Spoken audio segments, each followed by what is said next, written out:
টিভিতে যোগ দিলে তুই মাথার তলে বসে থাক, আরে খাড়ার মাথা চার দোকানের কোনায় বসে থাকলে কথা কবি না, আর নাকি কিন্তু তোর মাথা তুই জমা দিয়ে দিব ব্যাংকের ভিতরে কথা বল না কেন, কিছু নিয়ে উঠতে পারবি না, কারণ তোর দল ক্ষমতায় নাই, তুই যদি কথা কইতে পারবি না, আমার দল ক্ষমতায়, আমি নৌকা করি, কথা ঠিক কিনা ধরে বলে। এই বন্ধু হযরত ওমর কয় হুজুর যার দলে যোগ দিলাম, যে আল্লাহকে মহব্বত করলাম, ওই আল্লাহ পাকের ক্ষমতা আছে না নাই? আল্লাহ কয় তোমরা তো আমার বলো কি, আমার আল্লাহর ক্ষমতাই তো সর্বঊর্ধ্বে, কথা ঠিক কিনা ধরে বলে। আল্লাহর ক্ষমতা যদি উপরে হয়, আস্তে আস্তে আবার দিদি আজান চলেন আমার সাথে, আজান হবে জোরে, যেই দলে যোগ দিছি দল ক্ষমতায়, দুর্বল হওয়ার কিছু নাই, কথা ঠিক কিনা ধরে বলে। সর্বদাই মুড়ি দিয়ে চুপচাপ করে বাড়ি বসে থাকো, কে তোমার দল কি ছোট নাকি?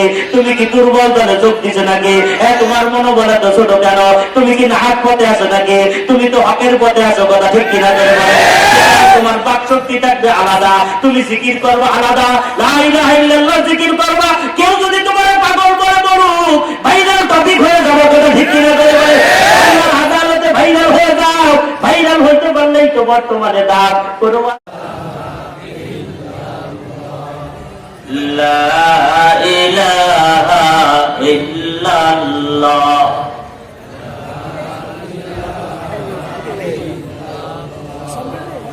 লা ইলাহা ইল্লাল্লাহ,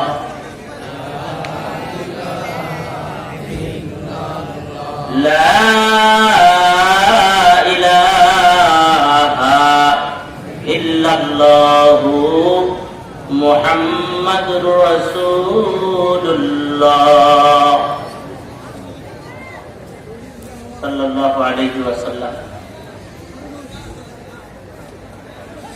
ঐতিহ্যবাহী শিলাকোটা এমদাদুল উলুম মাদ্রাসার ৭৩তম বার্ষিক ওয়াজ মাহফিল ২২শে জানুয়ারি ২০২১ অধ্যকার মাহফিলের বক্তব্য শ্রদ্ধাবর মহামান্য সভাপতি, মাহফিল কর্তৃক দাওয়াতি হযরত উলামা ইকরাম, দিন দরদি মুরব্বী বাবারা, ছাত্র যুবক বন্ধুরা, পর্দায় বসা মা ও বোনেরা, আল্লাহ সুবহানাহু ওয়া তাআলা দরবারে লাখো কোটি শুকরিয়া। আল্লাহ তাআলা আমাদেরকে দ্বীনের মহব্বতে, পরকালের মহব্বতে, জান্নাত পাওয়ার আশায়, জাহান্নাম থেকে বাঁচার আশায় হযরত উলামা ইকরামের মজলিসে দ্বীনের পরিবেশে আসার এবং বসার তৌফিক নসিব করেছেন। এজন্য আমরা সকলেই বলি আলহামদুলিল্লাহ। আল্লাহ সবার খেয়াল তো এদিকে আছে নাকি বলেন? ধ্যান ধারণা মস্তিষ্ক এদিকে আছে তো? জায়গা কম, লোক বেশি, এজন্যই আশপাশে একটু আওয়াজ হয়। মাদ্রাসাওয়ালারা চেষ্টা করতেছেন, মেহনত করতেছেন আওয়াজ বন্ধ করার জন্য। আসলে জায়গা কম, লোক বেশি, এই হলো মূল সমস্যা। আমি আপনাদের সামনে কোরআনে কারিমের সূরা তোহা থেকে কয়েকটা আয়াত তেলাওয়াত করেছি। তেলাওয়াতকৃত আয়াতের উপরে কিছু কথা বলার আগে আপনাদের সাথে কিছু মুযাকারা করতে চাই। গুনাহ কি জিনিস সেটা আমরা অনেকেই জানি, কোন কোন কাজগুলো নেকি এগুলো আমরা অনেক জানি, কি বলেন তাই না? কোনগুলো গুনাহ অধিকাংশই আমরা জানি না ভাই, কোনগুলো নেকি অধিকাংশই আমরা জানি, কিন্তু গুনাহ থেকে আমরা ফিরতে পারি না। গুনাহ করলে যে পরকালে বিদেন খাইতে হবে, মাইর খাইতে হবে, এটাও কিন্তু আমরা জানি।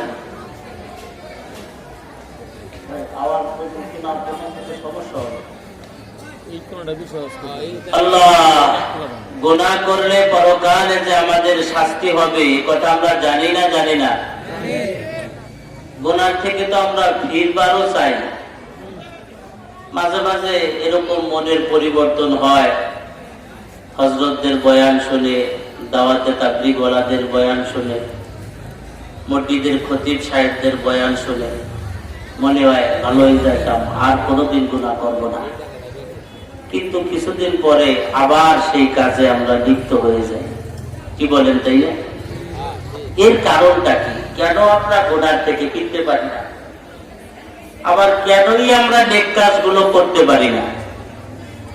হযরতে সাহাবা ইকরাম রাদিয়াল্লাহু তাআলা আনহু, তিনারা কিন্তু সব ধরনের নেক কাজ করতে পারতেন।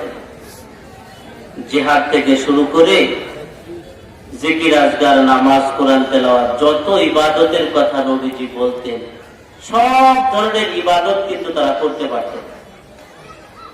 বুঝেন নাই আপনারা? তাদের জন্য কষ্ট মনে হইতো? কোনো কষ্ট মনে হইতো না। আপনি যদি নিজের এই বডি কনস্ট্রাকশন হিসেবে সাহাবা একরামের সামনে দাঁড়া করেন, তবে আপনি দেখবেন আপনার বডিও তো তাদের থেকে দুর্বল না। তাদের হাত, তাদের পাও, তারা একটু উচ্চ লম্বা বেশি ছিল, আমরা একটু বাইরে বুঝলো খাটো, নাকি বলেন? বেশি তো আর কিছু না। তারা সব ধরনের নেকি করতে পারলো, সব ধরনের হুকুম মানতে পারলো, আমরা পারি না। এর পিছনে কারণটা কি? এই কারণটা আমি আপনাদেরকে তালাশ করে বলতে চাই। কয়েকদিন আগে আমরা আমাদের ফরিদপুরের পাশে একটা স্টেশনের নাম আছে তালমা, ওইখানে গভীর রাত্রে গাড়ি দাঁড়া করলে এক যুবকের সাথে দেখা, মাথায় টুপি, রাত গভীর। জিজ্ঞাসা করলাম, ভাই, মনে মনে ভাবলাম যেহেতু টুপি মাথায় সেহেতু নামাজ তো পাঁচক্ত পড়ে, তাই তো একটা সময় টুপি মাথা, নামাজ পড়েননি? বলে, জি হুজুর পড়ি, 4 ওয়াক্ত। আমি বললাম, 4 ওয়াক্ত পড়েন মানে? জি, শীতের জন্য 1 ওয়াক্ত কমাই দিছি, ফজরের নামাজে আমি যাইতে পারি না, মিথ্যা কথা বললে আবার গুনাহ করব। একে তো নামাজ পড়ি না, আবার মিথ্যা কথা বললে আর একটা গুনাহ করবো, ওর পক্ষে নাই। আমি 4 ওয়াক্ত পড়ি, 5 ওয়াক্ত পড়ি না। ধন্যবাদ দিলাম সত্য কথা বলার জন্য। তো জিজ্ঞাসা করলাম, আপনি যে ওক্তটা পড়তে পারেন না, কোন ওক্ত? ফজর। সমস্যা শীত, বয়স 20 বছর। আচ্ছা, 20 বছরের মানুষ শীতের কারণে ফজর পড়তে যাইতে পারে না, এটা একটু মাথায় রাখতে না। এবার জিজ্ঞাসা করি, দাদা বাচ্চা আসেনি? আছে, বয়স 80। আপনি যদি 20 বছরে ফজরে যাইতে না পারেন, তাহলে 80 বছরের দাদা তো জহুরেও যাওয়ার কথা না। আপনার আন্দাজে কি ধরে? উনি যদি 20 ফজরে যাইতে না পারে, তো দাদা 80 কি জহুর পায়? ওটা তো মাফ হয়ে গেছে। ওকা হুজুর কোন কি? আমার দাদাজি মুয়াজ্জিন, ফজরের আযান দেয়। তাকে আযান কি পরে দেয়নি? আযান মাঝে মাঝে 3টের সময়ও দিয়ে বসে, এরপরে কয় সরি, ভুল হয়ে গেছে। আপনাদের এখানে তো কিছু মুয়াজ্জিন আছে, টাকার বিনিময়ে রাখেন, জোয়ান মানুষ, মসজিদের খাদেম, মাশাআল্লাহ ভালো। কিন্তু আমাদের গ্রাম অঞ্চলের যে মুয়াজ্জিন আছে, আমরা একেবারে হেলাইনে চড়াইনে হাঁটতে পারে না, নলায় নলায় বাড়ি লাগে, দাঁত নাই, থুতমা নাই, কোনো কাম কাজ নাই, বাড়ি থাকতে দেয় না। ওর একটা দৈরাইকে মুয়াজ্জিন বানায়, ও 6 বছরে না 9 বছরে না, ইংরেজি 6 হাজার 9টাই খালি ঘুরে গিয়ে হয়। এই যদি 6টার আজাদ 9টাই দেয়, 9টার আজাদ 6টাই দেয়, বলে কয় সরি, ভুল হয়ে গেছে। সরি ও শিখছে নাতির কাছ থেকে। তাইলে ওনার দাদা মুয়াজ্জিন, ফজরের আযান দেয়, তাও মাঝে মাঝে আগে দিয়ে ফেলায়। এই বেচারার কি শীত লাগে না? কি বলেন আপনারা? তাইলে এই বেচারা মসজিদে যাইতে পারলো, তুমি মসজিদে যাইতে পারলা না। এর পিছনে আমি যেটা তালাশ করে পাইছি, সেটা হলো আল্লাহ পাকের মহব্বত। দাদার দিলের ভিতরে আল্লাহ পাকের মহব্বত থাকার কারণে শীত উপেক্ষা করে সে মসজিদে যাইতে পারে। তোমার দিলে আল্লাহর মহব্বত না থাকার কারণে তুমি মসজিদে যাইতে পারো না। আপনারা কি বলেন? এই লোকই কিন্তু ঘন্টা খানেক পরে পুকুরে নাইবে ডুবায়, কন্ডিশনার মারে, শ্যাম্পু মারে, আধা ঘন্টার উপরে গোসল করে সকাল 8টার দিকে। কথা বল না? অথচ দাদাই কিন্তু গরম পানি ছাড়া 7 দিনের 1 দিন নাই মাত্র, তাও গরম পানি দিয়ে। একটাই কারণ, মহব্বত নাই। আর মহব্বত এমনই একটা জিনিস, যেই জিনিস যার প্রতি হয়ে যায়, তার যাবতীয় হুকুম আহকাম পালন করা তার জন্য সহজ হয়ে যায়। এটারে আরবিতে বলে মহব্বত, আর বাংলায় যুবকদের জন্য হলো ভালোবাসা, লাভ। ভালোবাসা। কেউ কাউকে ভালোবাসলে তার সব কাজ তার জন্য আসান হয়ে যায়। আপনারা কি আগের কবিতা বিক্রি করা দেখছেন আট বাজারে? মিথ্যা কথা বলেন না, দেখছেন তো? কবিতা কবিতা ওই যে ক্ষুদিরামের কবিতা, এরপরে জরিনা শকিনার কবিতা, লাইলি মজনুর কবিতা, এক একটা কবিতা বিক্রি হইতো আট বাজারে। মুরব্বীরা সাক্ষী দেন, এরা দেখে নাই। আমি তখন নাদিমের পরে বাহিরদিয়া মাদ্রাসায়, বাহিরদিয়া মাদ্রাসার পাশে একটা জায়গার নাম আছে মোয়াইদিয়া বাজার, বড় বাজার। ওই বাজারে যাই দেখি এক বইটা ব্যাগ একটা কান্দে নিয়ে আঁকতেছে আর কবিতা পড়তেছে।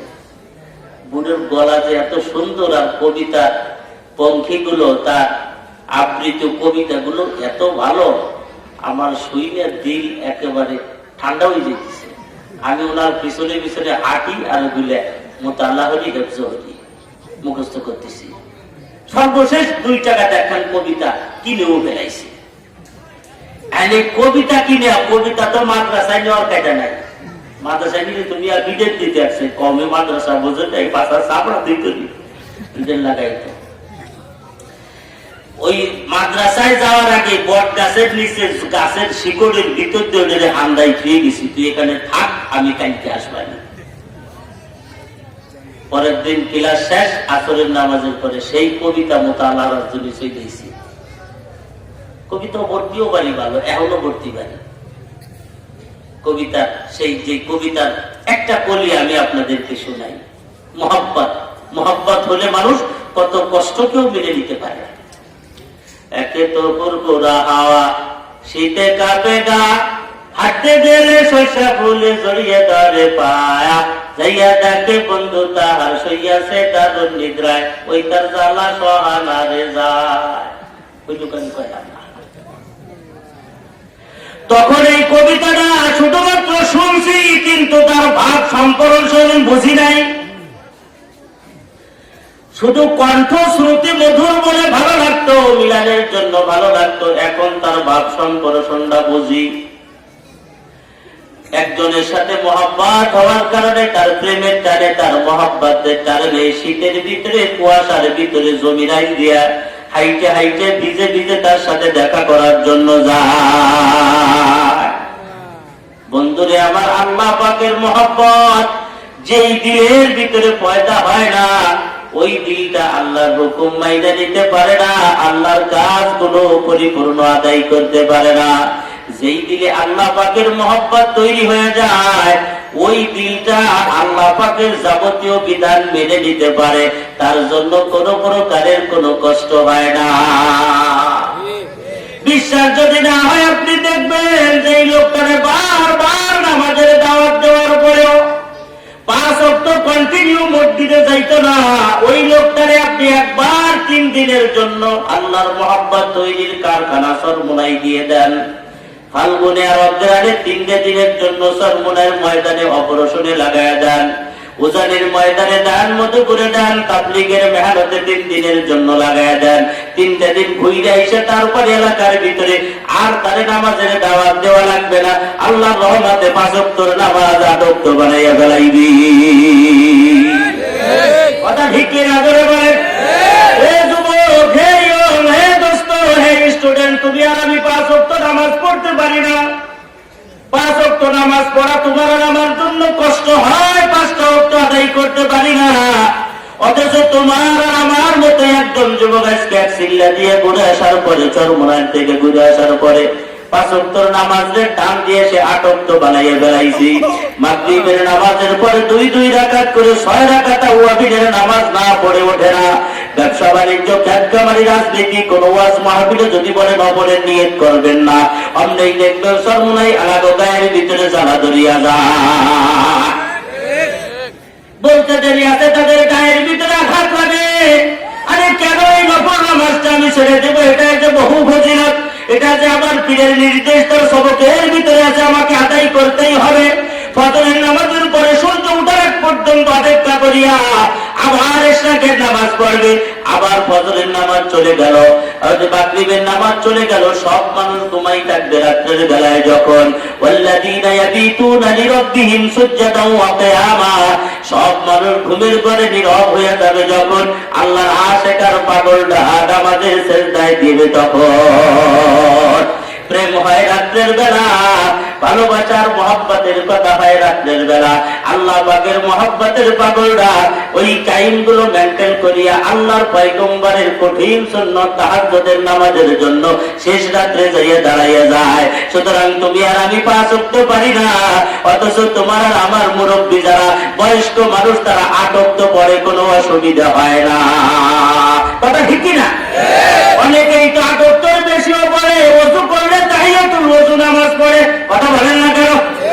মসজিদে ঢুকলে পরে দুখুলুল মসজিদ নামাজ পড়ে, তাইলে যেখানে 8 ওয়াক্ত জায়গা 10 ওয়াক্ত হয়ে গেল, তুমি আর আমি 5 ওয়াক্ত পারি না। তাইলে সাহাবায়ে কেরামের যেই বডি ছিল আমাদেরও সেই বডি, তাদের যেই কনেকশন 2 হাত 2 পা 2 চোখ 2 কান 2 নাক, আর তাদেরও 24 ঘন্টা আমাদেরও 24 ঘন্টা, তাদেরও যেই কোরআন আমাদেরও সেই কোরআন। বলে তারা পারে আমরা পারি না কেন? সাহাবায়ে কেরামের দিনের ভিতরে আল্লাহর মহব্বত থাকার কারণে আল্লাহর বিধান মেনে নেওয়া তাদের জন্য এত সহজ হয়ে গেছে, আল্লাহর হুকুমের সামনে নিজের সন্তান পর্যন্ত যুদ্ধের ময়দানে দিতে আপত্তি হয় নাই। আল্লাহর হুকুমের সামনে নিজের প্রাণের প্রিয়তমা স্ত্রীকে তালাক দিয়ে আরেকজন মুহাজির আনসার আরেকজনকে সুযোগ করে বিবাহের জন্য দিয়েছে। কথা ঠিক কিনা বলে বলে? একজন আরেকজনের প্রেমিকারে যদি বিয়ে করি আর যদি খবর পায় অমুকের বউ অমুক দিছে, অন্য সাইডে স্কুল দিয়ে 3 মাথার মনে দাঁড়াইয়া জামাইরে কুবাইয়া ভালা ভালা করে ফেলবে। তোর বাসার ঘরে যুক্তি দেব না, তাতে আল্লাহ যা করে। কথা ঠিক কিনা জোরে বলে? কিন্তু আল্লাহ পাকের মহব্বতে সাহাবায়ে কেরাম নিজের প্রিয়তমা স্ত্রীকে তালাক দিয়ে আরেকজনকে বিবাহের সুযোগ দিয়েছে। সুতরাং আল্লাহর মহব্বত যদি দিলের ভিতরে তৈরি হয়ে যায়, তাহলে ওই বান্দার দ্বারা আল্লাহর হুকুম পালন করা সহজ হইয়া যায়।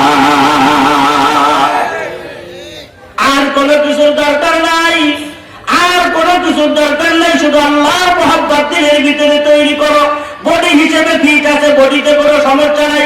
আল্লাহরে জিজ্ঞাসা করেছিলাম আমাদের রাস্তাঘাট গুলো মেন রাস্তার থেকে যেই শাখা রাস্তাগুলো আছে, ছোট ছোট রাস্তা, এই রাস্তাগুলো দেখবেন, এই রাস্তাগুলো বানানো যাদের জন্য ইঞ্জিনিয়ারদের জিজ্ঞাসা করবেন, এই শাখা রাস্তাগুলো 9 ফুট 8 ফুট 10 ফুট চওড়া করে আপনারা রাস্তাগুলো বানাইছেন, এগুলো কি চলবে? বলবে নসিমন পরিমন আলম চাদর টমটম বটবডি আর মোটরসাইকেল আর ডিসকভারি, এর বাইরে আর কোনো গাড়ি সেখানে চলতে পারবে না।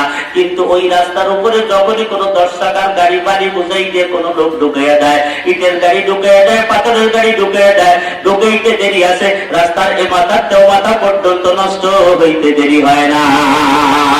কথা ঠিক কিনা করে বলেন? এটাকে বলে উপারত। যতটুকু ওয়েট ধারণ ক্ষমতা সম্পন্ন করার জন্য বানাইছে, ওর চাইতে বেশি দেওয়ার সাথে সাথে রাস্তাটা নষ্ট হয়ে যায়। আল্লাহরে জিজ্ঞাসা করেছিলাম, আল্লাহ আমার এই বডিটা বানানোর উপরে ওয়েট মারছেন নি, চাপ মারছেন নাকি? কতটুকু ক্ষমতা আমার বডিতে মানে, কতটুকু নামাজ মানে, কতটুকু রোজা মানে, কতটুকু হজ মানে, কতটুকু যাকাত মানে, কতটুকু জিকির মানে, কতটুকু কোরআন তেলাওয়াত মানে আপনি মাপ দিবেন নাকি? নাকি যেই হুকুমগুলো আপনি পালন করে দিয়েছেন ওই হুকুমগুলো পালন করলে এটার উপরে ওভারলোড হয়ে যায়। আল্লাহ বলেন লা ইউকাল্লিফুল্লাহু নাফসুন ইল্লা উসাহা লাহা মা কাসাবাত ওয়া আলাইহা মা কাসাবাত। আমি শরীয়তের এমন কোন বিধিবিধান জারি করি নাই যেই বিধিবিধান পালন করাটা বান্দার বডির জন্য ওভারলোড হয়ে যায়। একটা বিধান তুমি তালাশ করে পাবা না। রোজা 30টা রাখলে পরে মানুষের উপকার হয় না ক্ষতি হয়? কথা বলেন না কেন? আগে রোজা থাকতো গরিব মানুষে, এখন তাকে ধনী মানুষে।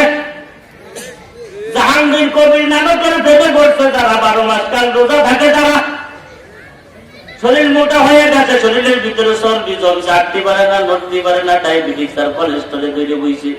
কোন কোন স্টক করে, কোন কোন গেটি ব্যথায় ঢাক টাচ করে বইটা মারা যায়।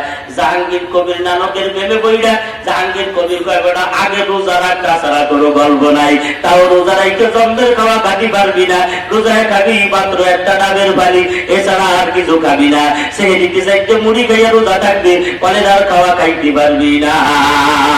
আল্লাহর বেদান রোজা শরীরের জন্য উপকারী না ক্ষতিকারক? দুধু ঠিক পাবো না। রোজা মানুষের দেহের জন্য এত উপকারী, যা অন্য কোনো মাধ্যম দিয়ে এই বডিকে শান্তি করার জন্য আর কোনো ব্যবস্থা নাই। শরীয়তের একটা বিধান তুমি তালাশ করে পাবা না। হজ করা মানুষের বডির জন্য উপকারী, কথা বলেন না কেন? যারা সকালবেলা ডায়াবেটিস দাপড়ে বেড়াও, এখান থেকে নারিশা বাজার কার্তিকপুর পর্যন্ত, কার্তিকপুর আলারা দোহার পর্যন্ত, দোহার আলারা নারিশা পর্যন্ত একের পর এক জিম্মাদারি পালন কইরা ডায়াবেটিস দাপড়াই একেবারে মেন রাস্তা পর্যন্ত উঠাই দিয়েছ। তোমরা শুনিয়া নাও, তোমরা যদি পবিত্র হজ ফরজ পালন করতে যাও, তাইলে হজের যে 3 দিন আছে, ওই 3 দিন দৌড়াইলে সারা বছর আর ডায়াবেটিস দাপড়ানো লাগবে না। 3 দিনে সারা বছর কভার হয়ে যাবে। মক্কার থেকে চলে যাবা তুমি আরাফার ময়দানে, আরাফার ময়দান থেকে হাইটে হাইটে চলে আসবা তুমি মুজদালিফায়, মুজদালিফার ময়দান থেকে আবার হাইটে চলে যাবা মিনায় পাথর মারার জন্য, মিনার থেকে হাইটে চলে যাবা আবার তুমি মক্কার ঘরে তওয়াফ করার জন্য। হজ করবা, তওয়াফ করবা, ওখান থেকে আবার সাই করবা, সাফা মারওয়ায় দৌড়াদৌড়ি কইরা আবার টাইকো টুকো ইয়া সুলতুল চাইছে, আবার তওয়াফ কইরা আবার হাইটে হাইটে পায়ে হাঁটে মিনায় চলে আসবা। একটানা 3 দিনের ভিতরে কমপক্ষে 300 কিলোমিটার পথ রোদের ভিতরে যে তোমার আপ ডাউন করা লাগবে।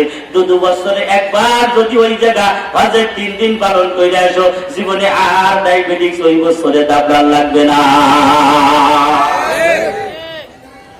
কথা বল না, উপকারী না ক্ষতি? শরীয়তের কোন বিজ্ঞান আছে থাকলে পরে দাঁড়াইয়া বলে এই যে পাইছে শরীয়তে, এই যে করলে মানুষের ক্ষতি হয়। দুধু সামান্য একটু করোনা সাইজে কি তা জানে? আমাদের গ্রাম অঞ্চলে ওই যে বড় বড় পাতাওয়ালা একটা গাছ, এই সামান্য 3-4 ফিট উঁচু হয়, এর পাতার গোটা গোল গোল বৈরগতরে কাটা, এটারে আমাদের এলাকায় দুধলা গাছ। আমাদের অঞ্চলে এরকমের গোল গোল কাটাওয়ালা, পুরো বডিতেই তার কাটা। গ্রামের মুরব্বী উনি রাস্তা দিয়ে আটকিছে, পুলিশে ধরছে। একজনকে বাসা বেসায় বাড়ি দেই, আর একজনকে বেটা সুপ বাড়ি দিবি, বাপের বয়সী না জানি ওনার সাল আবার পুলিশ আর্মির চাকরি হলে তা পাওয়া যায়, উল্টো বাড়ি গেটে কি ভর্তি পারে হিসেব করে বাড়িতে যাই দমক দেয়। চাষা মাস্ক কই? চাষা খায় মাস্ক আবার কি? দুধ দিয়ে খায় না ভাত দিয়ে খায়? হ্যাঁ মিয়া, দুধ ভাত তো মাস্ক খায়, নাক মুখ দাহে মুহে নেয়। চাষা খায় কেন? এটা নিব কেন? তোমার ওই নাহের ফুটো দিয়ে করোনা ঢুকবে। চাষা খায় আমারে বলদ পাইছো করোনা, আমি টিভির ভিতরে দেখছি, ওর সাইজ জমাইবে দেখছি, দুধরে বলের মতো, ও আমার নাহের ফুটোতে ঢুকবে না। করোনা আমার হবে না, তবু কয়েকবার বেটা হবে তোরা সব। গ্রামের মানুষরে করোনা বিশ্বাস করানোই যায় না, এই কথা ঠিক কিনা করে পায়? পুরো মানুষ তো মানেই না, মেয়াদর মেয়াদ যেদিন মরণ আছে যেদিন মরণ হবে, ইসা সাহাতা নুহুম না ইয়াস্তা ফিরুনা সাহাতা ওয়ালা ইয়াস্তা দিবুন, মরার আগে মরবো না, করোনায় কিছু করতে পারবে না, কথা ঠিক কিনা করে পায়? সামান্য একটু করোনার কাছে তাম পৃথিবীর বড় বড় শক্তিশালীরা দুর্বল হয়ে গেছে, কথা ঠিক কিনা হয়েছে না? হয় নাই? হ্যাঁ, সব বাতুল করি শেষ, দাইয়ে বাইয়ে উল্টা কোন ওষুধ বানাইতে পারে না, ওষুধ বানায় একটা হয়ে যায় আর একটা, সিমটম পাল্টাই ফেলায়। সিমটম বোঝেননি, রং পাল্টাইয়ে ফেলায়। আগে দেখে করোনা না হয় বিদ্যুৎ ডুবে, এমন দেখে যে না কানে বিদ্যুৎ ডুবে, কিন্তু মাস্ক এই যে বানাবে কেন? কয়েকদিন পরে কয়েকদিন না কার কার না বসন্তের গুড়া দিয়ে উঠবে। তাইলে কি হচ্ছে? তাইলে বৈরগতরে মাস্ক পরাইতে, বৈরগতরের মাস্ক বানাইতে, ওটার নাম হলো পিপিআই। ওটার নাম কি? আরে পিপিআই, পিপিআই প্লাস্টিক কভারিং করা, পিপিআই প্লাস্টিক দিয়ে বানানো। ওর ভিতরে ঢুকলে আল্লাহ রহমতে আলু সিদ্ধর মতো সিদ্ধ হয়ে যায়। কয়েকদিন পরার পরে সব পিপিআই ফেলাই দিছে, বাসি বাসি মরি মরি, তো ওই আলু সিদ্ধ হইতাম না, কথা ঠিক কিনা? বাড়িতে সামান্য যত খুশাতে যখন টান যায় তখন সাম্বা শুদ্ধ উঠে যায়। এই করোনা মহা ঔষধ, আর কোন ঔষধ বাইর করতে পারে নাই। মহা ঔষধ হলো একদম মুক্ত, একদম মুক্ত, কথা বল না? কিন্তু আত্মার দোয়ার কথা তো তোরা কাইতে বাইর করলি, এ তো আমার নবীদের 1400 বছর আগে শিখেই গেছে, কথা ঠিক কিনা? হাদিস শরীফে আসছে না, নবীজি বলছেন যে তোমাদের বাড়ির সামনে যদি একটা নদী থাকে, ফ্রেশ পানি, একেবারে কোনো ময়লা আবর্জনা নাই। 5 বার যদি গোসল করো তাইলে তোমাদের গায়ে কি কোনো ময়লা লাগবে? একবার করলেই তো ময়লা লাগে না, আর 5 বার। নবীজি কয় 5 বার ওযু করতো, শরীরে করোনা দাদাও আসতে পারবে না। তোমরা আত্মুক দোয়া কেবল শিখে না, আমরাও আরো আগে শিখছি, কথা ঠিক কিনা করে বলে। সুতরাং শরীয়তের এমন কোন বিধান নাই যেই বিধান পালন করা মানুষের বডিতে মানায় না, কুলায় না, সহ্য হয় না, কথা ঠিক কিনা করে বলে। কিন্তু কেন পালন করতে পারে না? আল্লাহর মহব্বত নাই। কি নাই করে বলেন? আল্লাহর মহব্বত নাই। আল্লাহর মহব্বত দিলে তৈরি করার দরকার আছে না নাই? কার কার আছে, নিয়ত আছে না আল্লাহর মহব্বত তৈরি করার?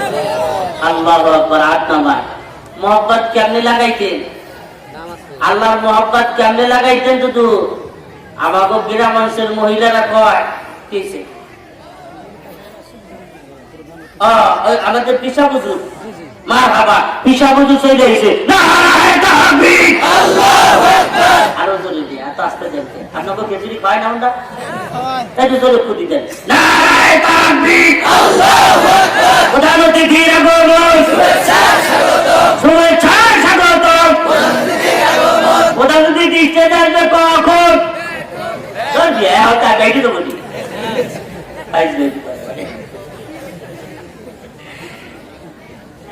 আমি ছাড়বো যখন, তারপরে কথা ঠিক কিনা ধরে কয়। আমি আজকে 3 ঘন্টা নিয়ে ফিরেছি। আমি বলছি 9, 10, 11 এর আগে আমাদের দড়ি বাইন্দা টাইম নামাতে পারবে না, কারণ এবার ভরদারি বাড়ে এই প্রথম যে কয়টা রাখছিলাম সব খেয়ে গেছে। বড়রা 7 দিন ব্যাপী বড় মাহফিলিতে শুরু করে দেয়, আর জয়পাড়া দোয়ার বাজারে মাহফিলিতে শুরু করে দেয়।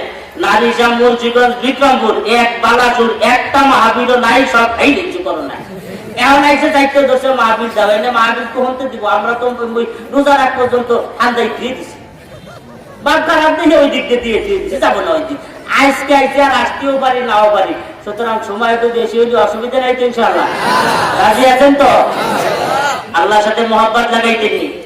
এই যুবকরা আসেনি? হ্যাঁ, 25-এর নিচে বয়স যাবো, হাতুসে করেন। হ্যাঁ, আমি ওয়াজের ভাবটা লাগে দিয়ে নই, বুড়ো বেশি না জুয়ান বেশি, তাই ওই দিকে ওয়াজ দেবো আর কি। 8 নাম্বার, যুবকরা আপনারা একটু দূরে চলে গেছেন, আমার কাছে কাছে ভালো হইতো। আসেন না কাছাকাছি, তাই আজকে এই দিক দিয়েই মারবো ইনশাআল্লাহ। বুড়োরা বাদ, রাজি আছেন তো? আল্লাহ কবুল করুক, আমিন কর। এই আমাদের গ্রাম অঞ্চলের মেয়েরা একজন আর একজনের সাথে মহব্বত করে, এক কুলে ধান এক কুলে খই, তুই আমার সই। এই গ্রামের মহিলারা এগুলো করেনি, কথা বল না কেন? আর আমরা নামে নামে মিতে মিলে গেলি, কই তুই আমার মিতে, তুই আমার মিতে। এভাবে আমরা দোস্তি পাতাই না। আল্লাহর সাথে দোস্তি পাতানোর পদ্ধতিটা কি? আল্লাহ পাক নিজে কোরআনে কারিমের ভিতরে সেই পদ্ধতি আমাদেরকে জানাইছেন। আল্লাহ বলেন, ইন্নাল্লাযীনা ক্বালু রাব্বুনাল্লাহ, ইন্নাল্লাযীনা ক্বালু রাব্বুনাল্লাহ। তোরা শুধু একবার বলবি আমার রব হলো আল্লাহ। রব কে? আল্লাহ। আল্লাহ বলেন একবার শুধু বলবি আমার রব আল্লাহ। একটা বার বলতে দেরি আছে, একটা বার। যে যেখানেই থাকো না কেন, আলেম হওয়ার পাবলিক হও, শিক্ষিত হওয়ার অশিক্ষিত হও, শ্রমজীবী হওয়ার কর্মজীবী হও, একবার শুধু বলবা আমার রব আল্লাহ। একবার বলতে দেরি আছে। নাহনু আউলিয়াউকুম ফিল হায়াতিদ দুনিয়া, আমি আল্লাহ তোমার দুনিয়ার জিন্দেগিতে বন্ধু বানায় নেব। আল্লাহ যদি কারো বন্ধু হয়ে যায়, আল্লাহ যদি কারো দোস্ত হয়ে যায়, সুবিধা না অসুবিধা, টাকার অভাব থাকতো নি, সম্মানের অভাব থাকতো নি, সম্পদের অভাব থাকতো নি। দুনিয়ায় স্বাভাবিক মানুষ যদি বন্ধু হয়ে যায়, খুশিতে আত্মহারা হয়ে যায়। আর ফেসবুকের ভিতরে ছবি উঠে বকাস মানে, আরে মন্ত্রী আমার বন্ধু, এমপি আমার বন্ধু, উপজেলা চেয়ারম্যান আমার বন্ধু, আর আমার ভাই চেয়ারম্যান আমার বন্ধু। এইভাবে করে করে তোমরা নিজেদের আত্মগৌরব মনে করো। আল্লাহ পাক বলেন, যুবক নাহনু আউলিয়াউকুম ফিল হায়াতিদ দুনিয়া, আমি দুনিয়ার জিন্দেগিতে তোর বন্ধু হয়ে যাব। ওয়া ফিল আখিরাহ, আখিরাতের জিন্দেগিতে তোর বন্ধু হয়ে যাব। শুধু দুনিয়ায় বন্ধু হব না, এই দুনিয়ায় তুমি যারা বন্ধু মনে করো, সে তোমার স্বয়ং সম্পূর্ণ বন্ধু হওয়ার যোগ্যতা রাখে না, কারণ তোমার যা চাহিদা এই চাহিদা পূরণ করার মতো ক্ষমতা তার নাই। কথা বলেন না কেন? তুমি চাইবা 10 টাকা, তোমারে দিবে 5 টাকা, তুমি যা চাইবা পরিপূর্ণ দিতে পারবে না। আল্লাহ পাক রব্বুল আলামিন বলেন আমার কাছে সব আছে, আমার সাথে দোস্তি লাগাও, সম্পদের বাড়ি কাবি দেওয়ার মতো ক্ষমতা আছে, ইজ্জত দেওয়ার ক্ষমতা আমার, বেইজ্জত করার ক্ষমতা আমার। উদউনি আস্তাজিব লাকুম, ডাকলে সাড়া দেব, তুই আমার কাছে চাইবি চাওয়া পূরণ করে দিব। মনে রাখবি পৃথিবীর মানুষেরা, তেমন পৃথিবীর সব মানুষের সব চাহিদা যদি আল্লাহ পূরণ করে দেয়, আল্লাহ পাকের খাজানার থেকে সুইজের মাথা পরিমাণ সম্পদও কমে যাবে না।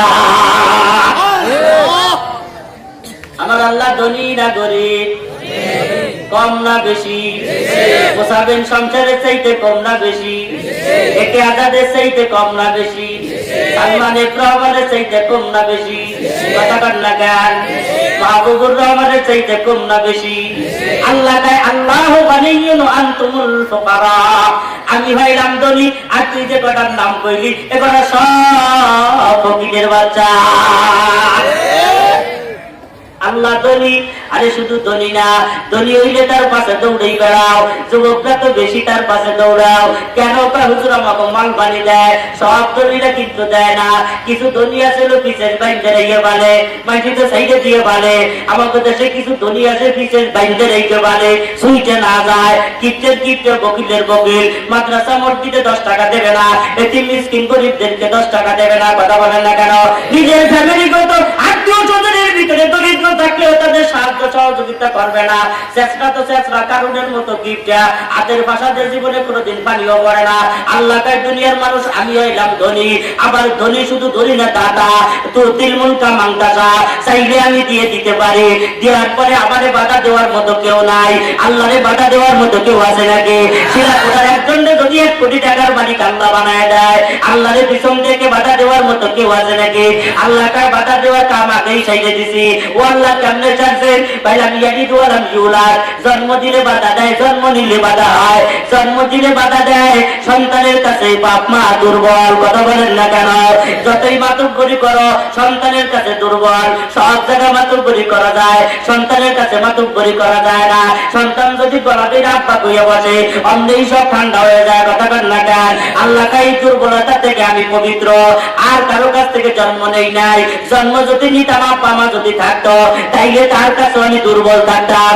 আমার আমি এমপি এর মন্ত্রী হই, আমার আব্বার সামনে আমি কিছুই না। এই জন্য আমি ওই জায়গার দুর্বলতাও দূর করে দিছি।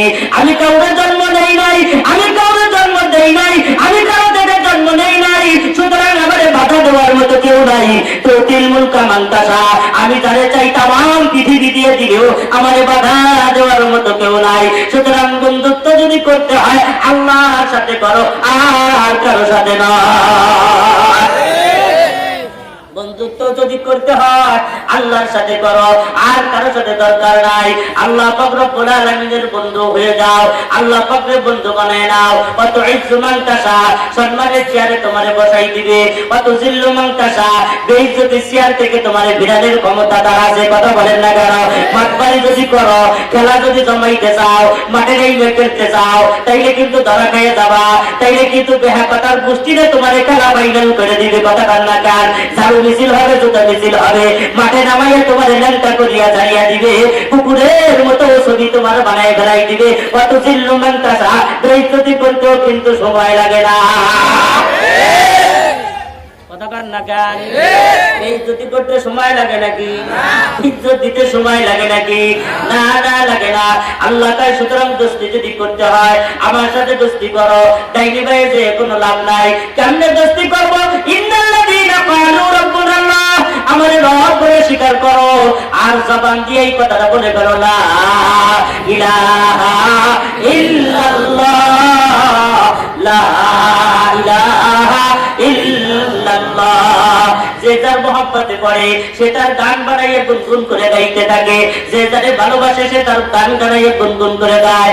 আল্লাহ পাক রব্বুল আলামিন বলেন, আল্লাযীনা ইয়াযকুরুনাল্লাহা কিয়ামান ওয়া কুউদান ওয়া আলা জুনুবিহিম ওয়া ইয়াতাফাক্কারুনা ফি খালকিস সামাওয়াতি ওয়াল আরদ।